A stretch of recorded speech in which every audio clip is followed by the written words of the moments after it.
Hello, everyone. Welcome to our panel discussion on women in technology and leadership. We are so incredibly excited to share this time with you. It is about noon Eastern, so we're going to give it 5 minutes for people to hop on. But while we wait, I would love to learn where you all are from. Feel free to put that in the chat.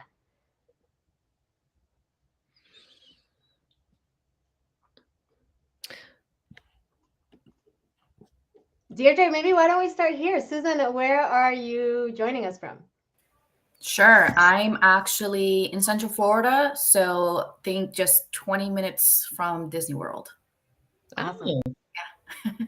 Lots of conferences out there. Last year, I went to so many of them at Disney World.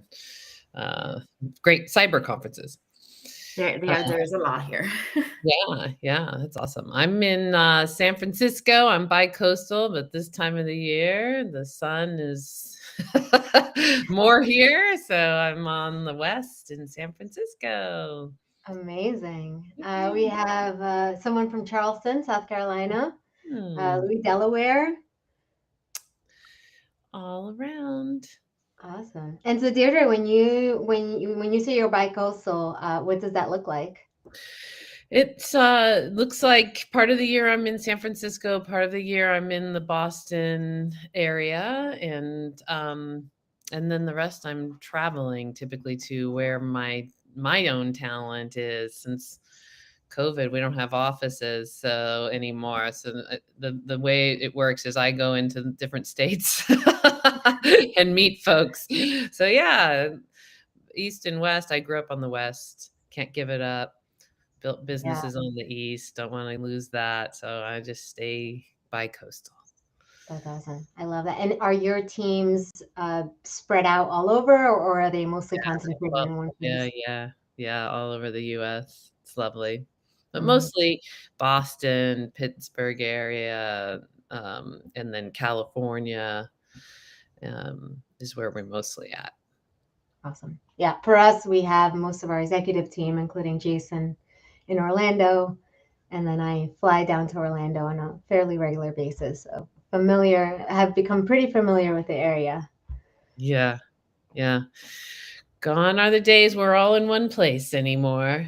I always say if I had a genie, that would be my wish. And as much as I love the flexibility, I miss those days. Yeah. Working side by side, running into each other's offices and making things happen. Yeah, for sure. Although I don't mind the flexibility that we have now to work from anywhere and everywhere. For those of you that are joining us, our Dion Training is a global team of close to 30 people. We're distributed all over the world. And one of our company mottos is get the job done, get it done well, but work how you want to work. And so people live and work wherever they like. Yeah, that's the world today. Yeah. I love it. And I would love to be in the office. I want both. You want the best of both worlds. I do. I do.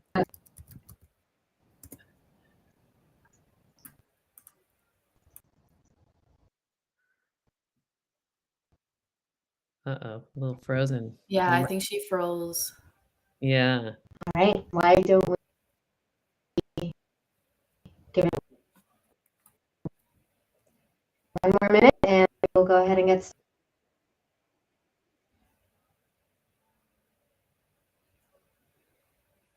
Sasha, can you hear us?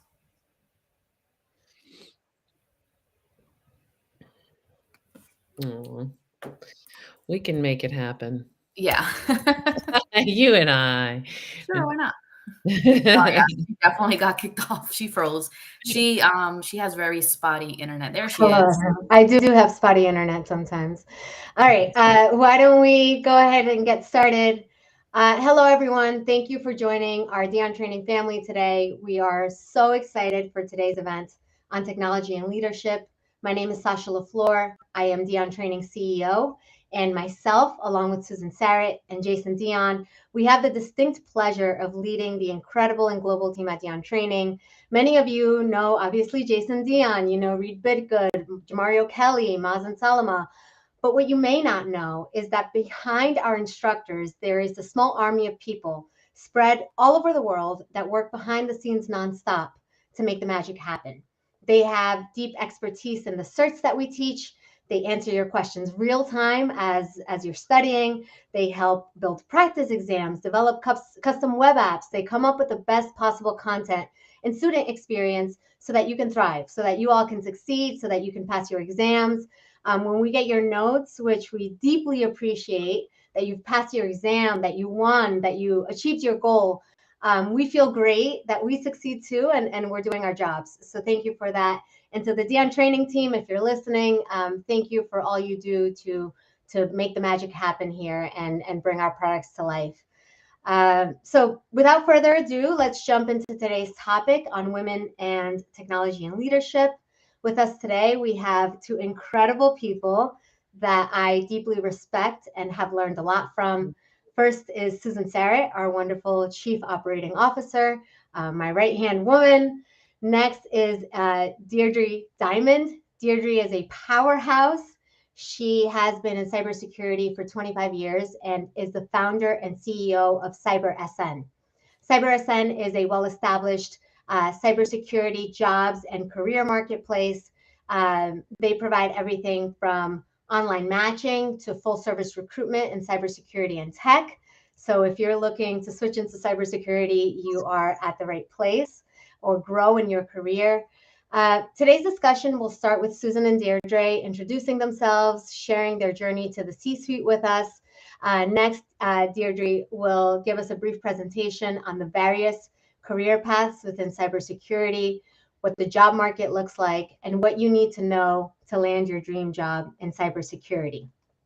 From there, we're going to pass it on to Susan, and we're going to talk about career progression. And really the goal is to have genuine conversations between the three of us to really talk about what it takes. What does it take to succeed in this field? What does it take to start? And then what does it take to climb the ladder if that's what you choose? Our goal today is to give you practical knowledge and perhaps some inspiration to help you achieve your career goals. With that, Susan, why don't we start with you? Why don't you tell us your career path and how did you become the Chief Operating Officer of a cybersecurity training firm? Yeah, it has been a wild ride, and it's all started when I became a mommy.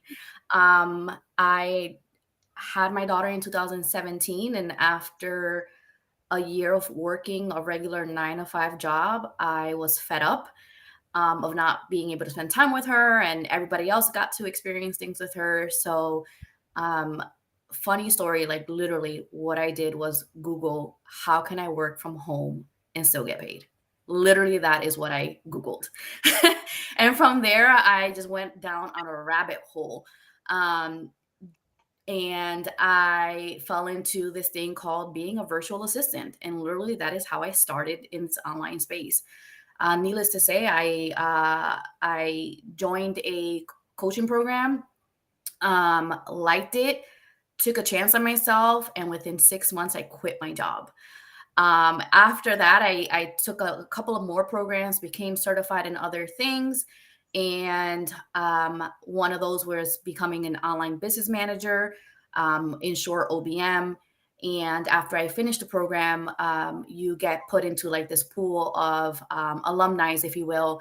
And when online businesses are looking for someone such as an OBM, they can go into this, fill out a form and look for someone. And Jason actually filled out a form. And when I saw what he was looking for, I was like, oh, IT stuff, education, this is in my realm because I came from higher education. Took my chance, applied for it, interviewed with him, and I got the job. And 4 years later, here I am. Amazing. Awesome. That's incredible. Deidre? Awesome story. Yeah, thanks for having me and for what you all do. I mean, training, knowledge, it's all social service work. It is also work and it requires passion. So thank you. We need more cyber professionals, and having practical training like you give is so smart, and we're thankful. So yes, my journey is unfortunately rare, which is why I give my time, and particularly my time to women, however, of course, to everybody in what I do. And it's rare in that I was hired out of college by two serial entrepreneurial men in tech. And the first thing they brought me into was tech staffing. And for 13 years, we built an organization from 800,000 to 89 million in 5 years, and, kept figuring it out from there with recessions and coming back and all that. Today, it's $1 billion firm. Anyhow, and then they took me into Rapid7 as the first VP of sales. So, tech staffing, Rapid7 software sales, I came up through sales, but it was with the cyber community that I met the people that I just adore. I'm a sociology criminal justice major, almost became a criminal attorney until I realized I didn't want to be participating in most laws, putting people away. I was like, I got to go. And so anyhow, finding these folks was just, so rare and so wonderful. I worked for them for 21 years. They put me into being CEO of one of their other software firms after Rapid7. And that's how I became, an executive through the vice president and executive roles. And when they retired, it was time for me to found my own firm and keep it going and hire and do what they did for me. And that's what I do. And I love it. Yeah, I love that. And there are going to be a couple of themes that resonate in this conversation. The first is the sense of entrepreneurship. You've both gone off on your own and have had this mix of working for a company, working for yourselves. And so I definitely want to touch on that. I also want to touch on the networking piece. You both have had champions, and champions are important. Sponsors, career sponsors are important. And the third thing I want to touch on is there's no right way to do things. There are a million paths, and Deidre, we're going to talk quite a bit about this. Like, what are the paths to grow a career in cybersecurity? And there's no right way. I think sometimes we think maybe I need to be technical, or maybe I need to. Yes, for sure, there are certain certs.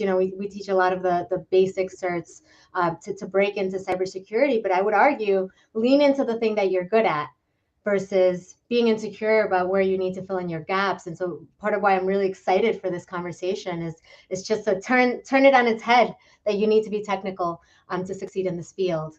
And I think that's perhaps, Deidre, a great transition to you. And tell us a little bit about CyberSN. You've really mapped out the job field in cybersecurity. If you want to walk us through what that looks like, and really the question we're trying to answer is, if I want to get into cybersecurity, what are my options? How do I grow? And really, what do I need to know? Yeah, and it's such an important question. I'm going to share my screen here in a minute, but before I do, I think it's really important for everybody to understand that people want to hire people that they believe are going to be super interested in what the job is. So this conversation is so important because I see this a lot with new to cyber in the past, which is why I made this career center for everybody, is that, people aren't hiring them because they're not saying, I'm interested in what you're doing, versus I could do 3 or 4 different types of jobs. So I'm not sure when somebody says, what do you want to do? Well, I'm not sure. I know I could do this or that. So that's what we want to get to today. And it is, decision making that people have to do. And it does at times feel overwhelming. And so that's why we're here. Can you see my screen with the Career Center at CyberSN? Yes, we can see your screen. Awesome. So this Career Center is designed to help professionals really figure out, not just where they want to spend their time, but what will it mean once they choose spending their time in that role? What are the feeder or the growth opportunities? So this you can find at cybersn.com under resources here. And what you're looking at is 10 categories. Defense is highlighted, but these 10 categories are what we call the CyberSN taxonomy, 10 categories. There's 45 functional roles. Defense is highlighted, so there's 13 here in defense. When we first started this many, many, many years ago, gosh, probably 8 now, it was 19 functional roles. So Yes, we're growing as a community, as we know, and the more we grow, the more specialization comes. And that's what you're seeing here is a lot more specialization. And that's going to continue as AI has come out. We've added AI into, of course, pen testing, but also AI security. And so, it will continue to see this grow. In fact, compliance is traditionally, GRC falls under compliance, but now we really need to pull it out. Risk itself is further developing into its own functional role. So you'll see those changes coming forward. But the idea is to first say, okay, what's the difference between compliance and defense and develop? And you can read as you go into all these roles. And I'm going to click on some of them in a minute. But before I do, I wanted to touch upon what you were saying in that sales is here. As I mentioned, I came up through sales. Some sales roles are technical and some are not. I am not technical, meaning I don't write code. I don't break fix things. It's not in my DNA. I understand how technology works. I understand the interconnectivity of things, of course, as well as IoT things. I can speak the language and I can ask great questions. And therefore, I am extremely valuable in conversations with technologists because at the end of the day, what everybody's doing is solving problems with tech. So just want to point out that sales is here too. And so let's just click into cyber risk analyst, because traditionally this is where most people come into our industry. And still today, that's a true statement. Think of these folks as SOC analysts is a common thing we hear, but just we'll use this to give and then I'll pause to give everybody an understanding of what's in this resource for you. Every job card, as I call them, you can go into and get a good overview of what is this job. And I really encourage people to use some meditation when they're doing this, meaning the process of just visualizing being in this job. And if you can't, then the work is to go talk to somebody that is. Because I want everybody to visualize what the day in the life is going to be. Yeah. And I want people to know that there's lots of different titles that mean the same thing. Titles are all over the place. We've standardized, of course, and that doesn't mean that you're not going to see this stuff everywhere. Yeah. Yeah. So Deidre, I just want to touch on that a little bit. So I am looking to transition into cybersecurity. I see this role. It really speaks to me. How would I even go about, and I think, Susan, you can speak to this too in terms of networking. Like, how do you even go about finding these people? How do you go about getting them to talk to you, to tell you? I always say when I ask someone about their job, I ask them, what do you do? And then they tell me, and then I say, no, what do you actually do day to day, right? Like you come in at 8 a.m. to your office, and then what happens? How would you both think about that? Yeah, you mean getting introduced to somebody that's in the role so that you can talk to them? Exactly. Just having that conversation and actually understanding what the job entails. Yeah. Yeah, I think that, the local meetups, the meetups for ISC squared, ISSA, ISACA, the diversity meetups, you're going to find that people that go to those meetups are super helpful, both in person and digital. And then I think it's the age old, ask somebody, they give you a referral, ask the people that are really committed to supporting and helping you. Ask anybody and everybody is what I tell people.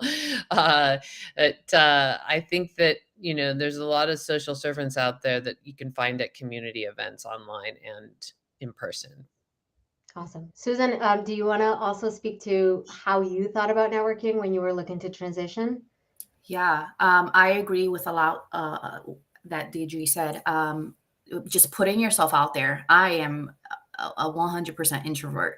So when I started putting myself out there, it was super nerve-wracking, but it's just a matter of, again, just going out, meeting people, asking questions, going to events, whether it's live or virtual. I started this when right before COVID happened. So a lot of mine were virtual settings, but also joining this might not necessarily tie into the cybersecurity part, correct me if I'm wrong, Deidre, but in the operational world, it was really just joining Facebook groups that focused on operations and seeing what people were posting, what people were asking, answering questions, providing knowledge, your own knowledge, and being helpful to others. And that way people start recognizing your name, like, oh, Susan, she contributes a lot. I wonder what she has to say. And just making yourself known in those tiny spaces can really go a long way. Amazing. Yeah. And Susan, what kind of questions were you asking when you were connecting with these people? If it was a terminology, tell me what that exactly that means, or if it was, about a job role, I'm interested. Can I learn more? What is your website? Just and anything that shows your interest and your genuine interest really makes you stand out. And again, I think another point is just sharing your own knowledge makes you stand out as well without asking for something in return. Yeah, that makes sense. Yeah, I love that, the idea of giving, not have it be transactional so that people want to invest in you.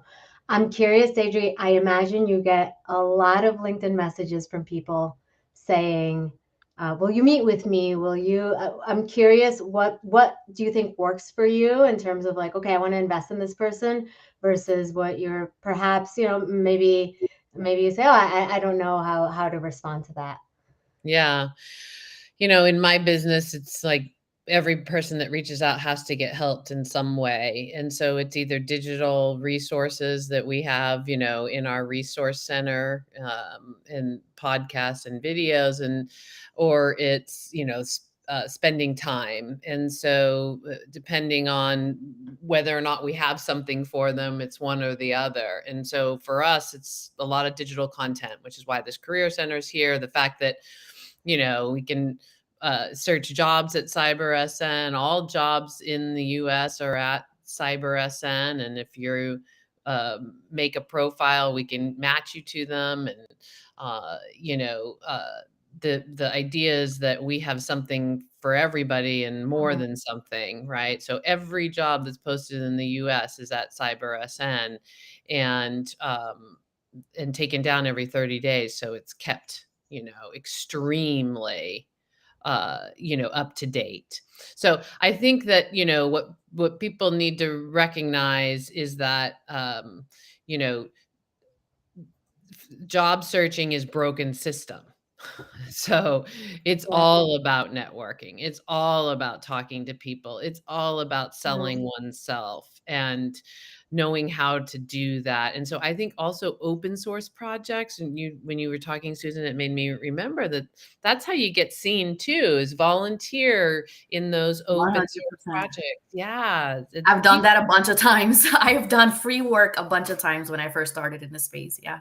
Yeah, I just read a report yesterday from Eins Research, which is a lovely research institute based in Boston, and it's all CISOs giving they're answering questions, and the number one thing they say they're having trouble hiring for is passion. When I heard that, I was like, oh my gosh, we're still dealing with this, which means people either don't know what they're looking for, Yeah. or they're not preparing for interviews. Or Yeah. both, Yeah. and that just breaks my heart, because we know there's all these open jobs, even though we've gone through this economic shift, which has been awful for everybody. There's Yeah. still lots of jobs. It just means money's changing hands. But when we have a broken system and now this disruption of the economic change, it feels to people like, oh my gosh, where are the jobs, even more than before? And so I just want everybody to know, no, it's a broken system. They're out there. When you do get a chance to get in front of people, because there are a lot of people wanting to get in, even though there's a lot of jobs, you gotta show up with being interested and interesting, even if you don't know if you're interested yet. You Yeah. better show up that you are, so that you get an opportunity to decide if you Yeah. are, A hun- Yeah. 100%. And Deirdre, I'm curious, if you pull up the your Yeah. screen where you had the jobs, could you just walk us through really briefly what these silos are, Yeah. and maybe a one-liner of the kinds of people that succeed in those specific roles? Yeah. Yeah, it's a really interesting question. A lot of people want to put testing to what roles are good for people based on uh, personality. And I'm always telling folks, it'd be easier if you just really understand what the jobs are. Then we wouldn't have to be digging Right. so hard Right. to figure out the match. I mean, how many of us started jobs, particularly our first job, when those guys hired me, I didn't even know what I was going to do. And I mean, it wasn't that hard to know what I was going to do. And yet we're just inexperienced of Right. business. And when we don't have the experiences in business as individuals, it can feel like, just this endless, not knowing space. So what I would tell you is that if you want to do a job, you can do a job. And what you need to do is really figure out what these jobs are. Like, what is an application security engineer Mm, doing, right? And what is a cloud security engineer doing? Or if I'm talking about DevSecOps or security engineering, like, what are these people doing? So I will tell you that these roles are very technical, mhm. right? These roles are very technical, and these roles are very technical. There's sales roles that are half technical technical, and then there's sales roles that aren't technical. So sales engineers and then account managers, those still both exist. So when I think of personalities, I think, do you want to be working more with your computers Mm, and communicating through the computer, or do you want to talk more?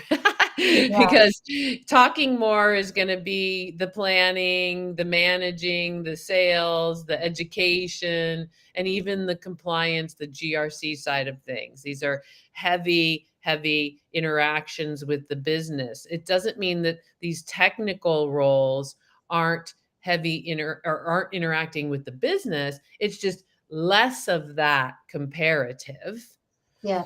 And then, of course, if you're going to be in management, some of the roles require tech to be technical, and some of them don't. And as you get into these areas here, some companies require people to be technical, and some don't. Yeah. Uh, I've met plenty of CISOs that are actually not technical, which is yes. very interesting. Yes, yes. It all depends on the company. So for instance, as a founder, we're a tech company. When I showed you jobs, I'm in my platform. When looking at profiles, that's platform. This is my website. We're a tech company. Again, I'm not technical. I have a product team. I have an IT Yeah. team. I have a cyber team, and they respect me and are willing to work for me because I can interact with them and make sense without being technical. And yet, of course, I have to rely on honesty and teamwork from them in order to. That's just the way it goes. Same thing with people that are can't do sales, that are technical, or maybe technical and can't really speak to the business. Going to be a tough ride in these seats. Yeah. So for I really like, do both if you can. If you Yeah. want to choose one, because you can Yeah. still be successful. Yeah. Yeah. That makes a lot of sense. And I'm curious, just Susan, I think about your journey a bit, and you met Jason and kind of grew with him. Same thing with Deidre. She met her co-founders at the startup and grew with them. Can you talk about, Susan, what did that journey look like, and what did you learn on your path? I mean, Dion Training is like 3x the size since you joined 4 years ago. So what's that journey look like for you? Yeah. What is the thing that has made you successful? I would say uh, in the 4 years that Susan has been here, we have grown incredibly in size. The company went through an acquisition. We are investing in more product lines, and in this time, not a single person has quit, which is an impressive track record by any means. And so I'm curious, why is that? Why do people enjoy working here? And how would you take those learnings in leadership for people looking to have a similar path to you? Yeah. Well, I'll touch on the first half of that, which is like what has been my journey and what did I do to get here. Investing in myself. As I mentioned, when I first started and how I started, I had zero savings. I had a newborn. She was 1 at the time. I had just bought my house, and needless to say, I was scared, like very scared. But I was fed up with where I was, and that is not how I wanted life to continue happening. Um, so when I purchased that first coaching course, it was like $300. My credit card was almost maxed out, but I did it anyway. And I took a chance on myself. And when you really want it, you will work for it. And that's exactly what happened. So a lot of late nights, a lot of nights where, I'm feeding her, but studying, taking the course, networking, um, and having a solid support system behind me, my family, her dad, they were all there just riding with me. And then continuing, as I grew with Dion Training, continuing to, invest in myself. I've joined many other programs after that just to continue enhancing my skill sets, continuing to network. Just because I had the job doesn't mean that I was set, right? And Sasha pushes me every day still to continue on that path. Right now, I'm learning the Scrum framework and having to become certified in the next few weeks. So it's just, again, but I'm a big believer in education. Obviously coming from higher education, continue to learn. I don't know everything. When I started this job 4 years ago, I was probably the least qualified to take this job, but hey, look at me now.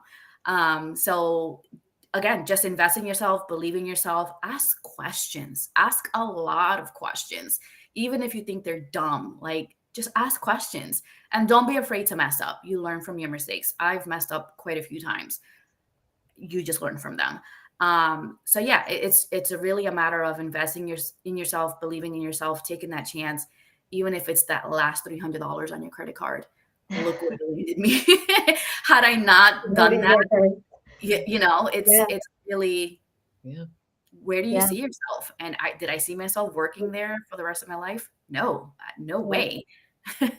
Yeah. No matter what, you have to bet on yourself. And that's what it comes down to. And Deidre, you and I talked about this a bit about, one of the questions I asked you is, what's the greatest investment you've made in yourself? And so I'd love, it resonates with a lot of what Susan is saying. And I'd love to hear from you. What is the greatest investment you've made in yourself? What's a time where you took a risk, you didn't quite know where it was going to land? And what would you say to the folks here looking to build their career, thinking about that? Yeah. I loved everything Susan said. That it reminded me of walking into the training with those two gentlemen. One of the first things they said is seek to be a novice. And for my whole career, it was always that, there's always things to learn and get better at. And I think that, also taking risks and putting yourself out there is critical. When I think one of the scariest things I did, and it worked out, thank goodness, was leaving staffing as the vice president of a very successful firm, 13 years being there, still we're crushing, growing, making great money, and going to a little company called Rapid7 that had 17 people in the software business, which I had never done. I'm not technical. And here I am, I've been given the opportunity to be the VP of sales. I was like, taking that was a huge risk. And, it worked. And so I think, Susan just said it so well, believing in ourselves and believing that we can. And it is harder for women to believe that. In fact, it was so interesting, Susan, you even said I was probably the least qualified, like that's how we think.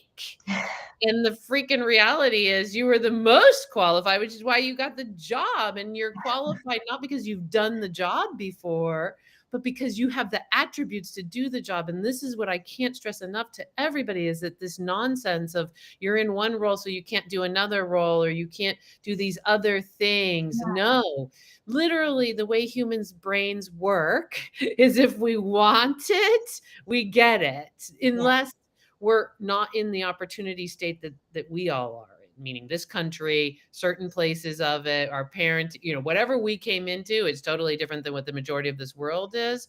And so for us, it means that. And women don't get brought up to think that way. And even once we get in the workforce, there's a lot of going on that can also make us not feel that way. But the truth is that just because we've done one job doesn't mean we can't do something that seems totally different. That's right. So that resonates deeply with me. I came from finance. Actually, I joined the investment bank that I worked at when I was 18. I couldn't even drink at happy hours. That's how young I was. And I interned there freshman year, sophomore year. I really built a career there. I was a third-year vice president. And, at 30, I said, I want to go back to school. And that was a huge risk, right? To go back to school to do what? And don't you go back to school when you're younger? Aren't you too old? All these questions in my head. And it's like, well, no, I want to go back to school and I want to invest in myself. And I have no idea what this looks like on the other side, but I believe I can figure it out. And I was, lucky enough to attend Stanford, and it was a dream come true. And if I had held myself back and said, and I'm here, said, I can't do this, or I just know finance, where would I be today?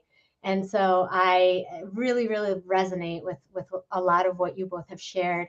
We're getting a lot of questions around diversity and inclusion. We're getting questions like, what initiatives or programs have you seen be part of that have successfully empowered women in tech roles? I'm hearing, what are some actionable steps that we can do to promote diversity and inclusion? This topic is near and dear to all of us here. I will say Dion Training is probably one of the most diverse organizations I have ever worked in, period. You're looking at the CEO and the COO. And Deirdre, same with you. You've dedicated your life to this. So whoever wants to start can kick this one off.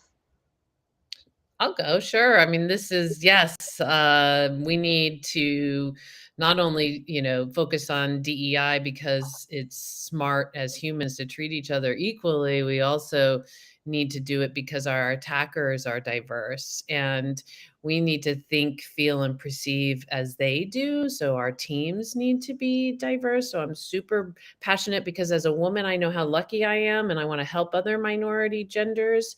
And also because as in living in this society, I want to feel safer. And so, of course, I founded Secure Diversity. We're 8 years in. We're the co-founders of the Day of Security Conference. That is a great place. There's one at the end of April. There's one in November. They're all digital always. And there's an in-person portion for certain locations. Lots of people there hiring.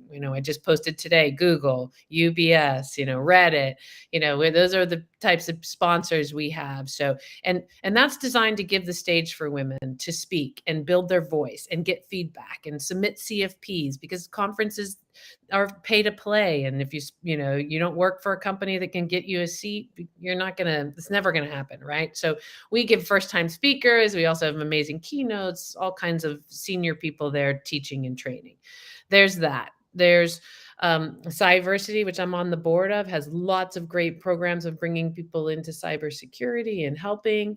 I love that organization. There's WESIS, there's CyberJitsu. There's a whole list of them. We post them at CyberSN, all the diversity groups. Get involved for sure. And then past that, it's how do we change our environments is our behaviors and how we interact with each other. And it's less about us mostly and more about others. And yet, that's the whole emotional intelligence skills that I'm out at conferences saying, if you're in management, you have to take on these skills. It is completely unfair to be in charge of somebody else's career if you don't understand win-win communication, and you don't understand making and managing measurable agreements, and you don't understand how to review somebody in a way that is positive. And, if you haven't had those trainings. So I think there's a lot to DEI, which is, for me, it's all about equity, meaning equality in treatment, equality in opportunity, and equality in pay. And then it's getting more people in, of course, that are minorities. And I'm focused on both all the time. Yeah, that makes sense. And I'm curious, it's interesting as I look at our careers, we have the three of us have had men sponsor us, be cheerleaders for us in our careers, and really give us that opportunity. What would, Susan, maybe you can start. What did Jason do that made you want to work here? And what can men do to be more part of the conversation?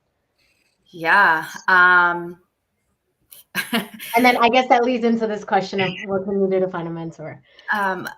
Okay, funny story is that when I started my business in consulting in the online space, and Jason will say this all the time, my focus or my niche, if you will, when you start, there's like, pick your niche, focus on one type of audience. My niche was women of color. I only wanted to serve women of color. But there was just something about Jason's post when he was looking for an online business manager, and I checked out his website and his story and his background and all that, and I'm like, okay, I think I can vibe with him. And I took the chance. Like I said, I applied, and during the interview, it wasn't just Jason; it was his wife as well. So, like, even that was like, oh, she's involved. It's not just a him; it's a him and her. They're building this together. So with that, and just getting to know them a bit more, and at the time, they actually lived in Puerto Rico. So it's like, okay, I'm working for this white man who lives in Puerto Rico, but he's traveled all over the world, and when he talked about his current team, which, yes, it was only about 8 of them at the time, they were the only white people there. Everybody else was all over the world. And I loved that. I love that he was giving chances and opportunities to people all over the world to work for his company. And it just spoke volumes to me.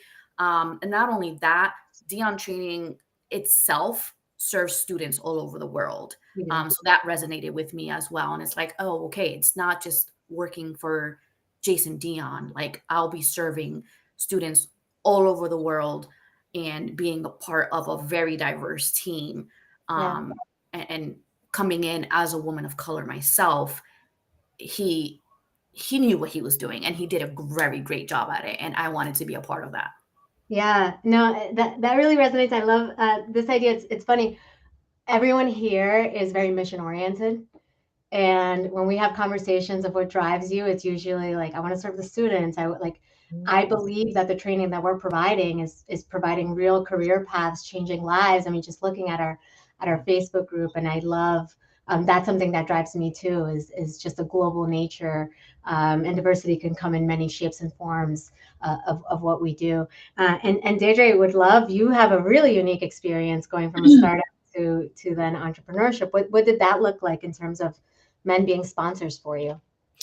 Yeah, well, coming in at 1994 with these guys, there certainly wasn't even the thought of diversity in my brain, or being a woman versus being a man. Somehow I grew up completely oblivious, to women's rights, to diversity. I probably because my mother is an LA City school teacher. I'm number 7. She worked my whole life. My stepfather was a Black man. My father is a Palestinian man.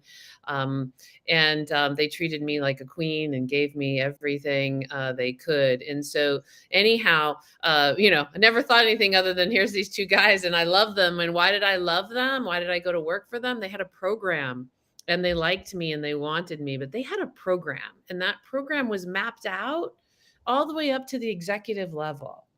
And it said, if you do this, you get this. If you do this, you get this. So I did everything that dang thing said. And I was, I wanted it all the way. I wanted their life. I wanted to be and have their lives. Now, I would also say there was a woman right underneath them, and she was powerful, and she was, trained and developed from scratch like I was being done, but she was like 6-7 years ahead of me.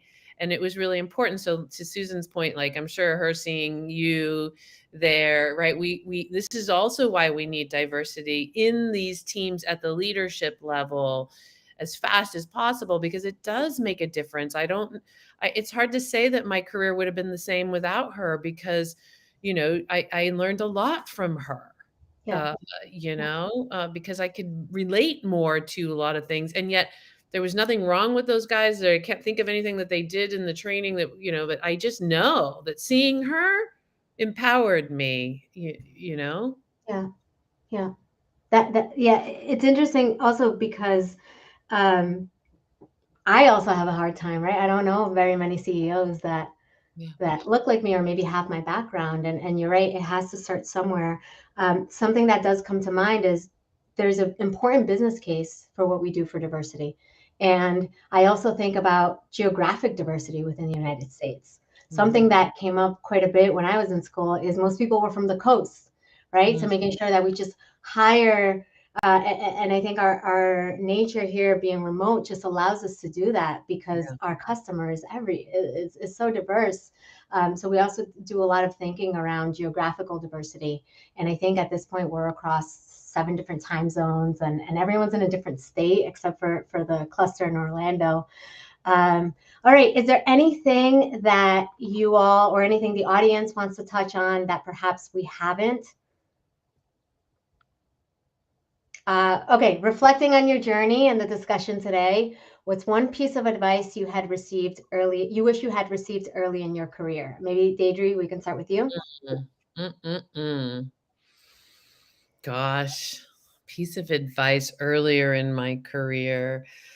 I think for me, gosh, all I got was advice. We were in programs we were in training every day. And even as managers, weekly, you were in training within our own organization.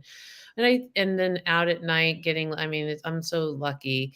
And I think that, anything that could have been done prior to me working would have been better for me advice wise. Like if I had known I could be a Supreme Court justice, I would have been a Supreme Court justice because I want to live in a society where I have control over my rules. And I wish I would have known that. So back to the role models, it just wasn't there. It wasn't even on my radar. I certainly wasn't encouraged at school, even growing up in Irvine, California, to shoot for the stars or anything, So for me, I think it was prior. That's the best thing I got for you real time right here, that I wish I would have gotten the advice of, understanding how the world works and certainly how the US works in laws, because it's laws that dictate our quality of life, and it's laws being made by other humans. And shoot, man, I wish I would have known. I would have gotten involved in that, because I don't like people making laws for me that aren't kind, like what just happened to women's rights. So yeah, I would have liked to have known that sooner. Yeah. That makes sense. Just knowing it's even an option. That was something for me. I didn't know anyone in corporate America growing up, really, and so I didn't even know that these things were options. What about you, Susan? What's one piece of advice you wish you had received earlier? Don't sell yourself short. That's the first thing that came to mind. There's this thing called imposter syndrome, coming into this space and thinking, oh, I don't qualify to do that. How dare I ask for that bigger pay? You may think they're going to say no, but you never know until you try. And it's not always about the hard skills. It's your soft skills that count too. Yes, I may not have had hardcore project management skills, but I was a mom, a student, a worker. I juggled all of that. That is project management. So if I had to go back 4 years ago, it would have been charge Jason more. Jason, you heard it here first. No, that's a good point. It's just sometimes we don't realize our own worth, right? Like, yes, these careers, of course, they're opportunities, and also we're providing value. Yeah. We're building equity. We're pushing the X company forward or whatever the initiative is, and sometimes it's hard for us to sit in that. For me, something that stands out is everything is teachable, especially in tech. Mm-hmm. I think sometimes we think, we say, I'm not technical or I can't learn this. That's not true. Everything is learned. Even doing this presentation here, we all had to learn somehow. And so that's something that when I look at the technical side of the work that we do, I think about that a lot. Everything is teachable, and you just have to have the right person. You know, Jason's really good at this, taking something really complex and simplifying it. We try to simplify what we teach so people can understand it. But for anyone that feels that perhaps something is too technical for them or out of their field, I want them to know that you can learn anything. It's just a matter of finding the right people to teach you that. Yeah, so true. All right, next question. Advice for career change in the cybersecurity for at age 40. Deidre, I feel like with your labor market knowledge, you're probably the best person to answer this. Yeah, well, Joker, tell us what you're coming out of, what field you're in today.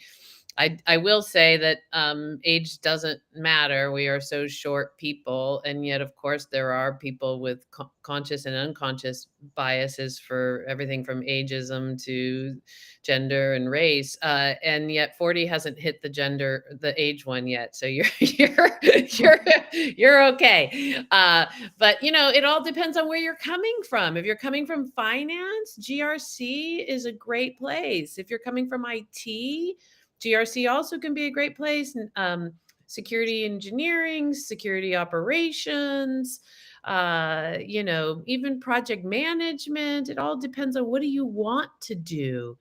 And that you have so many options coming from IT. IT is, you know, we all used to say IT security. Remember that? I mean, showing age, right? Like, where did that go? All of a sudden, IT doesn't matter anymore in security? What? We all know that's not true. So if you're in IT, you're probably doing security things right now that you don't even know are deemed security tasks or security projects. I would encourage you to go build a profile at CyberSN, choose IT functional role and choose security engineering. And I bet you're going to find that you've already are doing some of these things. Deidre, I think he's coming from catering. So what about that? What about when it's a completely different field altogether? Catering. So catering, I would tell you that, you know, the number one way into cyber is an analyst role. And there's different types of analysts. Those are big companies that hire analysts. So you think the Fortune 500, think and managed service providers. That's where, you know, the sort of new into. But also catering, you have lots of experience with people, you know, so sales, you know, getting into an entry level or junior account management role and learning and getting trained up in you can move very quickly in sales. It's not like it takes a lot of time. Probably have good project management skills. We need a lot of project managers. People do want people to get certifications in that typically. However, you know, catering, you've got a lot of experience with the public. And the number one challenge we have today is still communication. You know, it just is. So that's written communication and verbal, such that things are really understood and therefore teams are productive. So there's lots of space for you. Yeah, it's interesting you mentioned that. Susan and I just actually had this conversation. We're trying to grow in a different field altogether, and we're trying to figure out what the sales pitch is going to be. Like, what's our value to the customer? And Susan brought in her service experience. Susan, I don't know if you want to talk about that a little bit, but you were pushing us on selling our value, and you were like, yeah, I know how to do this like the back of my hand, even though you're not a salesperson, because you were in the service industry and you understand people. So curious for the Joker who's in catering, looking to transition, what else would you say to him or her? Yeah, I live in Orlando, so everything is hospitality here. My first job was working as a front desk clerk at a local hotel. Then I worked in banking and customer service. Then I transitioned into higher education, and then I also was a server part-time right by Disney. So I was telling Sasha this yesterday, it's kind of like acting, if you will. It's turning on a different personality when you get in front of your customer. It's not being fake, but it's like at that moment, your customer is the most important person. And it's about the way you greet them, the tone of your voice, the smile on your face. And that also just transition into any job you have at all if you're serving a customer. So again, I think it just goes back to your soft skills, and not necessarily all the hard skills. Jason was upfront with me when I got this job. It was my personality, my culture fit that landed me this job, not my hard skills. Yeah. Yeah. And I appreciate that answer. The Joker wrote, I did CCNA and Net Plus working on Security Plus. And I think what we're saying here is, okay, take these technical skills that you now have, take the soft skills you've learned in your catering role, put it all together and tell a story. And how you sell that story and how you sell yourself is really going to be everything. Thank you both for that. All right, Christina, what's the next question? What is some advice you can give to someone who feels stuck in their career? Deidre, why don't we start with you? Yeah, tell us a little bit more. Stuck can mean a lot of things. I think that, overall, not happy is what I'm hearing. And so I'd start with what is it that's not doing it for you? And because that's the problem you want to solve. And you either want to solve it in your own organization. Why not seek to see if you can through good communication, interactions. And if not, then it's exactly what you're on the hunt for in your job search. We call it reason for leaving. In my professional services arm, the most important thing is, what is it that is why they're even looking or why they would even leave? Because if we can't give them that, what's the point of talking about opportunities? So I'd love to know what stuck means. What are we solving? But that's the first thing, is what's the real problem? And then you can solve it when you can really see it and understand it. Yeah. Yeah. The thing that comes to mind, so I'm seeing here, I'm coming from being a business manager and starting over, turning 50 next week. If you're going to live till you're 80, 90, you have quite a bit of time. So starting at 50 should not feel, there's an opportunity to reframe it where it feels less daunting. And when you think about the entire arc of your life or the entire arc of your career. And I think what comes to mind is, put that aside for a second. Tell that little voice in your head that says that perhaps you're too old. Like, tell it, okay, thank you for protecting me, and really just figure out how you can add value and where you want to be and what would make you happy. I think sometimes we push to get that job without thinking about like what we actually want, and that reflection and is very helpful. We have another question here. What advice would you have with someone struggling in their career path?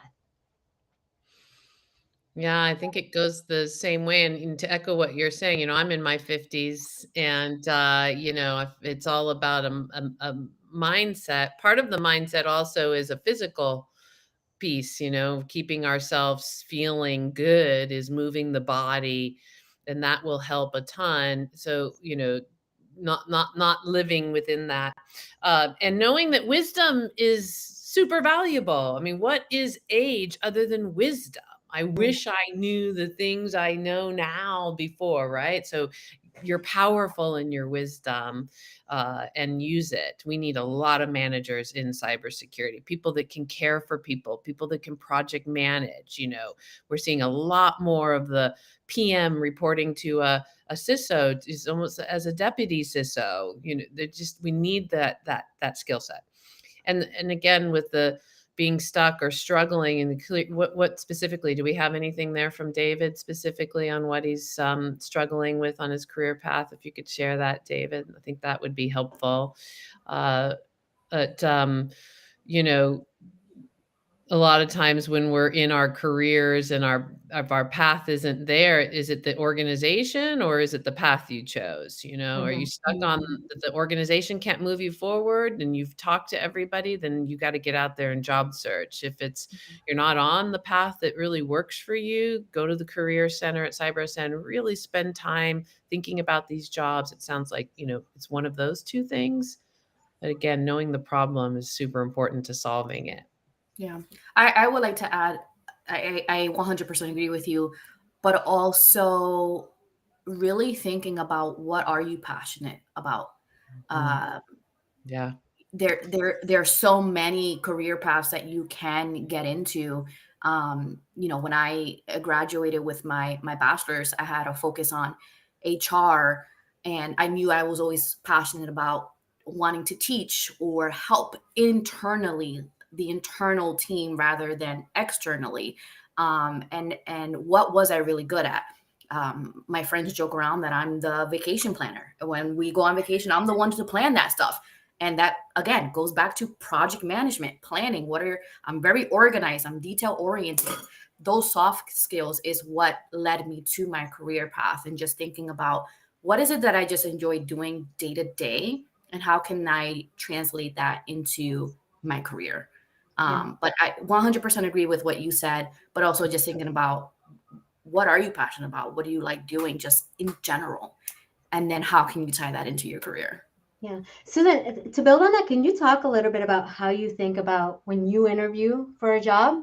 And then we can wrap it up here. But something that we talked about where you said, yeah, I've been in job interviews where I've given the interviewer a scenario to make sure that this was a good culture fit for me. And I found that pretty funny, because usually we're like, no, we want the job, we want the job. And I saw you take your power back and say, I want the job that's right for me, which is very different than I just want the job. So maybe we can wrap it up with, like, how do you think about that? And then the last thing is we'll wrap it up with final words of wisdom, from the two of you, and that will be our AMA. Yeah, certainly. So I'm glad you brought that up. Yeah, at the end of the day, we always think that when we are going into an interview for a job, they're going to ask all the questions and we just respond. At the end of the day, even when I'm interviewing people, I'll wrap it up with like, what are your questions for me? Because that's going to show me how interested are they really in this job? How bad do they want it? Is this just a job for them, or are they looking to grow? Especially here in Dion Training, where we are growing and we're growing rapidly. I want lifers. I want people that want to grow with us. There's so many opportunities, and I know we are a great company to work for. But what is it that you want? It's not me telling you, it's you tell me what do you want, and then I'll tell you, yeah, I think we are a great fit, or no, sorry, that's just not how we operate. This might not be the role for you. Because at the end of the day, it's doing a disservice for me as the employer, but also doing a disservice to you as the interviewee. Because if you come in and you realize, I hate this job, you're going to quit on me. And I don't want that for me or you. I know sometimes we're in a bind where you just need a job, have a job. And I 100% totally get that. All in my 20s, I took jobs that I hated because I needed to pay the bills. But once I was like, no, I need a career, I needed to look for companies that I truly was going to be happy at and passionate to work, because that's when I showed up as my best self. So I am going to ask questions of like, if this was to happen, how do you guys solve this situation? Because that's going to tell me a lot about the way that this company works. So it's don't think that they always have the power. You have the power to ask questions. I love that. I love that. I love it, Susan. I mean, it's as if you and I grew up in the business of staffing together, because that's what we were trained. It's still what I talk about, be interesting and interested at all times. And then to what you're talking about, answer a question with a question is what we call it. So if somebody asks you a question, answer it, be, concise, as brief as possible while being concise, and then ask a question back. That's how you can really understand what they're looking for. So if they say, yeah, have you worked with Splunk, and you say, well, no, I haven't. I know X, Y, and Z about Splunk. You don't want to just say no. You can say, I know it's a SIM, or I know this, or, say something, but then ask a question. Are you folks using Splunk? Is that your biggest pain point? So this, like being interested says that it's a conversation. It's not just me sitting and answering questions. And I think that's a huge piece. Yeah. Right. And with that, Deidre, do you want to kick it off with any parting thoughts as we wrap up? Yeah. Number one thing, EQ skills. Own them, love them, practice, go to Toastmasters, go to the local comedy club, stand up, talk, record yourself, practice. Everything is about how we interact with each other, and AI is not going to replace that.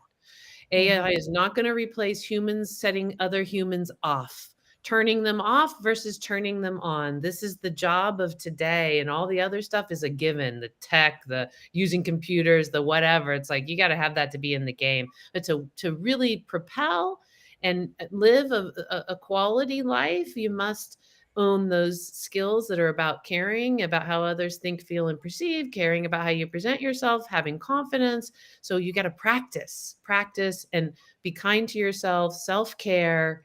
All of these things they affect your work in today's society. Yeah, agreed. And everything is teachable. Susan, any final words of wisdom from you before we wrap up? Yeah, I would just say don't give up on yourself. Don't be too hard on yourself. And if you want it, you can have it. Just work for it. Nothing comes easy. Nothing comes easy. I did it with a 1-year-old on my lap at 2 a.m. You can do it. You can do it. Yes. Yeah. For the record, I have a 1.5-year-old, and I was pregnant as I was wrapping up 2 degrees and gave birth in that process. So it's possible. All right. Well, thank you, ladies, both for your time. It was an honor. Thank you all to our audience for joining us. And I hope you all have a great weekend. Bye, everyone. Thank you. Bye.